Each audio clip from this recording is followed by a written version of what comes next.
Salut à tous, c'est Antoine Moreau. Si vous aimez les voitures, vous êtes au bon endroit.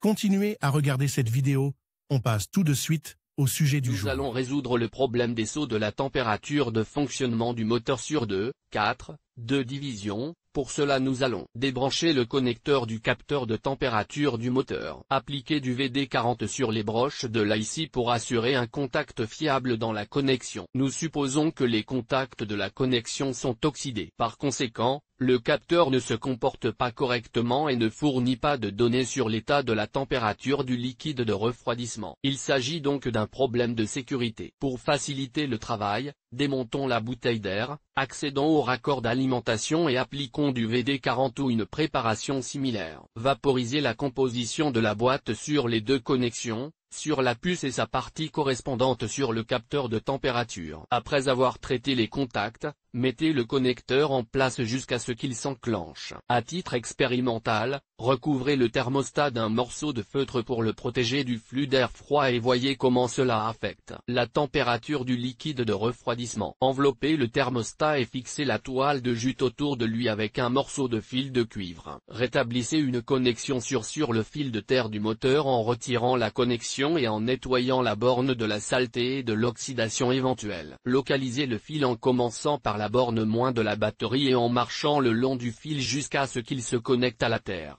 Utilisez une clé pour débrancher le fil et nettoyer la borne. Il n'est pas possible de dévisser la terre par le haut, il est donc nécessaire de retirer le capot du moteur et d'effectuer la connexion par le bas à l'aide d'un chevalet ou d'un puits d'inspection. Le fil de terre n'a pas encore été touché. Faisons un essai de conduite et voyons comment la manipulation du connecteur et du joint du thermostat affecte les relevés de température sur le tableau de bord. Mettons le récepteur en place et faisons un essai de conduite en observant les relevés de température. Pour l'instant, la température est de 2 bars. Essai de conduite. En général, si la jauge affiche 2 bars, cela signifie que le moteur et le système de refroidissement fonctionnent correctement. Lorsque la température dépasse 4 bars, le ventilateur de refroidissement se met en marche pour empêcher la température d'atteindre 5 bars et protéger ainsi le moteur de la surchauffe. Oui, cela vaut également la peine d'essayer de couvrir l'avant du radiateur principal avec du carton et de voir comment cela affecte les pics de température sur le tableau de bord. Au fur et à mesure de la montée en température, la température affichée est passée à 4, voyons maintenant si la température augmente ou non. Entre-temps, le ventilateur de l'habitacle se met en première position. Pendant la conduite, la température est descendue en position 2. Comme l'a écrit un propriétaire de Logan, le sabot du thermostat ne sert à rien. Nous verrons s'il avait raison car la température continue de sauter. L'écran du tableau de bord affiche à nouveau 4 tirets, ce qui signifie que la température continue de grimper. Cependant,